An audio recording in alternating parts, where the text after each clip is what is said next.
When you look at the Reed family, you'll find a cute girl who's super sweet and always kind to everyone she meets, and two older brothers who are hardened killers from an assassin group who believe in justice. And of course, over 20 episodes of this have been done by now, and you know who I am as a person. I'm gunning for the story about men meeting a tragic but interesting demise. So for today's episode, we'll be looking at the Reed brothers, the mad dog Linus and the white wolf Lloyd, and see how the exact same circumstances can lead two people down a completely different set of emotions. The brothers first appear at a meeting of all four of the Black Fang's top fighters.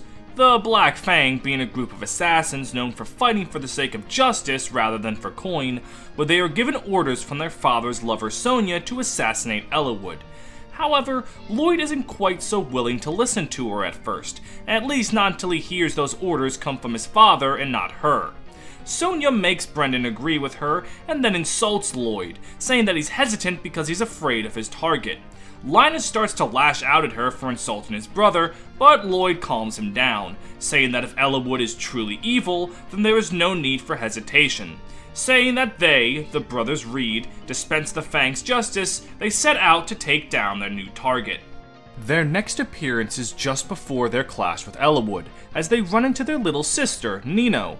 She's off doing a job sending messages between Fang members, and she doesn't stay long, just saying hello as she happens to pass them by. Lloyd and Linus both agree that she's a sweet young girl, far cry from her mother, Sonia.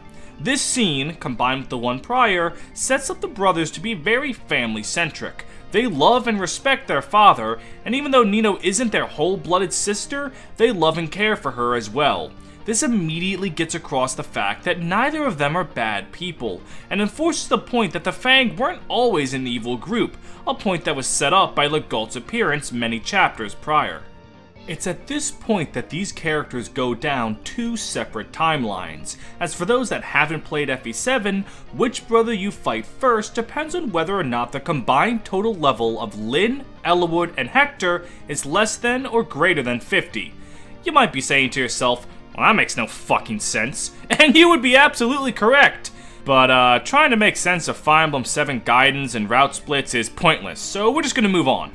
Lloyd is fought and killed first in the Wallace timeline, and Linus is fought and killed first in the Geats timeline. So let's carry on and start things off in the Wallace timeline and see how events play out with Lloyd. Lloyd spots Elwood and company far from where their reports said they would be. They said they were in the desert of Nevada, but now they're eerily close to the Black Fang's doorstep in the Burn Mountains. Seeing this change in development causes him to ask Linus to head back to their father and get some reinforcements. Linus tries to protest, but Lloyd remarks that the Black Fang cannot afford mistakes, and that it's better to be cautious than not, as the fact that Elwood's lived as long as he has is some testament to his power. Linus still isn't happy to leave Lloyd behind, but ultimately respects his brother's decision and leaves the battlefield. Lloyd is proven right to have been weary of Elwood's strength, as when he battles Elwood's army, he loses. Elwood, however, does not deliver a fatal blow, and instead tries to make sure Lloyd is alright, to which Lloyd returns that favor by grabbing hold of Elwood and taking him hostage. He says he is not so dishonorable as to try to flee with the hostage. He only intends to kill Elwood, who was his original target, and let those he doesn't need to kill go. Elwood is reminded of the words of Uhai, a Black Fang member they fought on the Dread Isle, who had the same semblance of honor. Elwood believes that the Black Fang are not evil, and asks Lloyd why they have to fight if that's true. The mention of Uhai seems to stir something in Lloyd, and once Elwood remarks that Uhai's dying breath was spent telling them how to thwart the Black Fang's plans, Lloyd comes to his decision. He lets Elwood go, and decides to confront his father and Sonia about the state of the Black Fang and what's really been going on. He seems to already have an idea though, as when he departs he tells them to watch out for a woman named Sonia. However, what seemed like a moment of a bad guy turning good gets cut tragically short. As Lloyd is wandering away, he's already made the realization that Sonia is the evil that he has to worry about, and now his goal is to unmask her for the vile woman that she really is. However, before he can even think of how to start going about that, he is struck down by Limstella, who managed to ambush him and fatally wound him. With his dying breath, he yells out in vain to tell Linus of his fate, and hopefully save the Fang. But in a cruel bit of irony, his death only seals the Fang's fate, as when Linus finds the body, he believes it to be the work of Ellawood, and his anger grows to the point that he swears not just Ellawood, but his entire group will pay the price for this transgression. And several fights later, Linus intends to do just that, as he guards the Shrine of Seals and declares that the battle will be his brother's wake. He has multiple boss conversations with Legault, Nino, Ellawood, Jafar, and Hector, and through all of them, his feelings are clear. Rage. Nothing but blood-red rage befitting the man who is called the Mad Dog. Legault is the only one who manages to tell Linus that they didn't kill Lloyd, but his plight falls on deaf ears. Linus is too overcome with grief and rage to listen to reason. And this is most apparent with Nino. It was clearly established that Linus loved his family, but now he won't hesitate to bring down his blade on those he thinks are wicked sinners. As he says, quote, "I will kill anyone who aids my brother's killers. Nino, that includes you." And honestly, his rage is understandable. He's lost his brother, his father, and now his sister stands against him. What else is a man to do but scream at the world and try and fight back? Unfortunately for him, he's not strong enough to avenge his brother, and with his dying breath he takes solace in that, at the very least, he can see Lloyd once more. And Linus Reed really is a tragedy. His anger, his sense of righteousness were all valid. In another world, he could have easily been a hero, even fighting with Ellawood to take down Nurgle. But alas, his fury left him to be easily tricked, and his anger was misdirected to the wrong source. So Linus remains only a huge what could have been. But what if the events were a little different? What if it were Linus who fought Ellawood in that first encounter? Well, let's go back in time to see what exactly would go down if the shoe were on the other foot.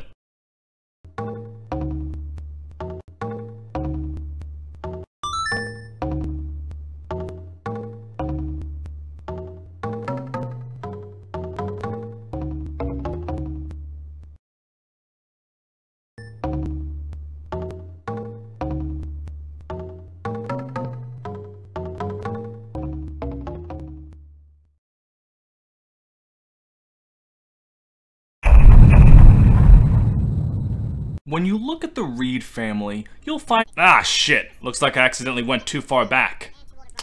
Well, this is a little bit awkward. You know what? While I'm here, let's talk about the Patreon page. For those of you unaware, there is in fact a Fire Emblem MS Paint Memes Patreon at patreon.com/FEMSPaint.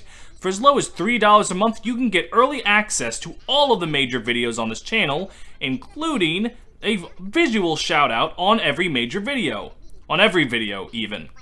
We're rolling with it.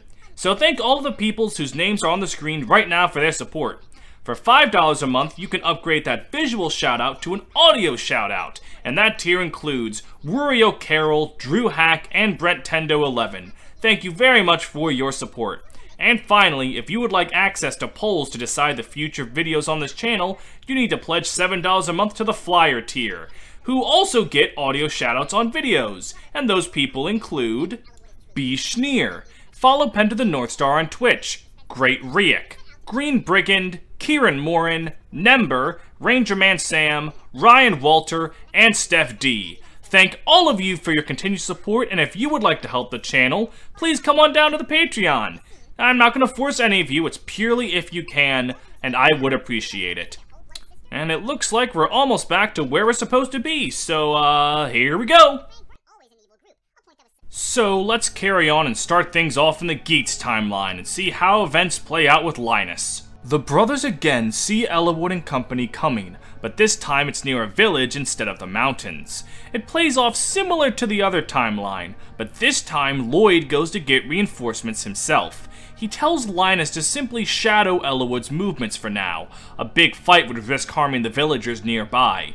Lloyd leaves, but Linus is much more brash than his brother. He can't resist when his opponent is so close. So he engages Ellawood despite the order from his brother, though he does make sure to tell his men to avoid harming any innocents.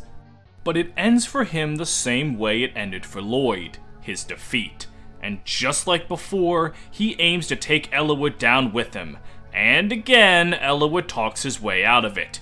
Though it's not the words of Uhai that calm Linus down, but this time it's just Eliwood's pure morality.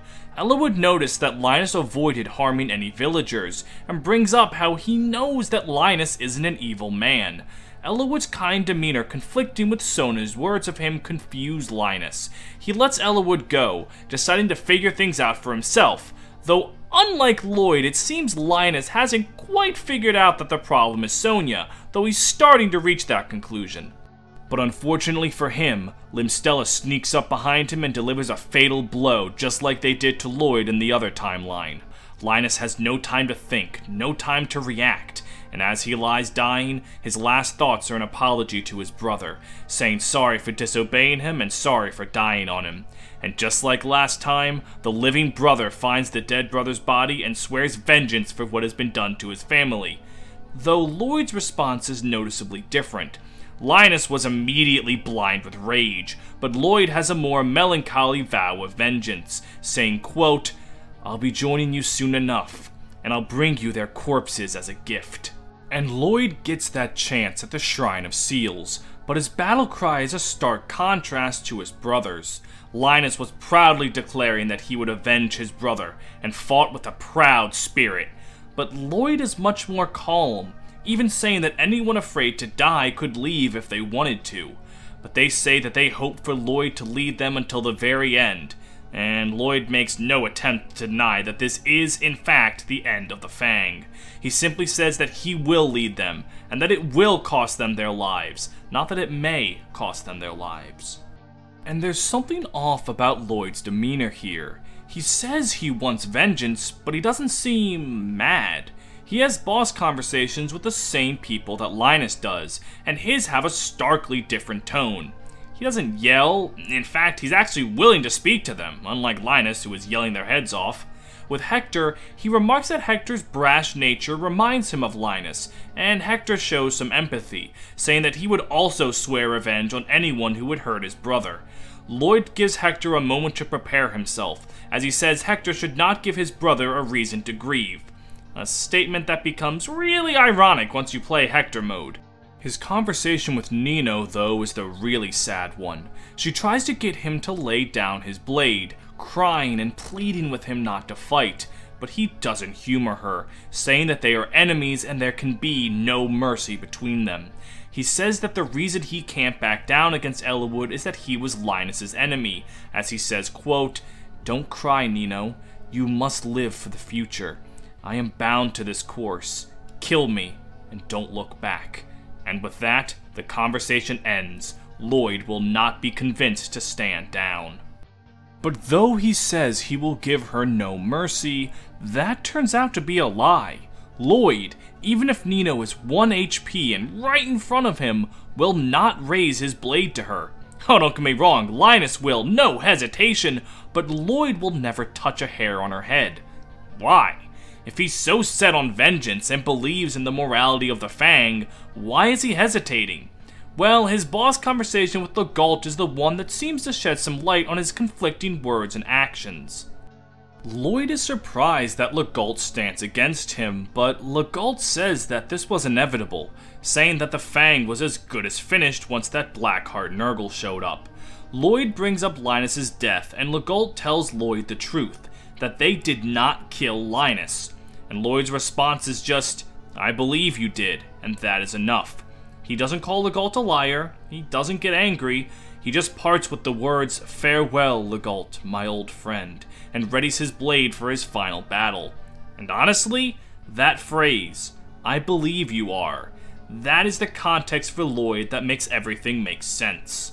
See, I'm fairly certain Lloyd knows Eliwood is not to blame, but think about what's happened to Lloyd.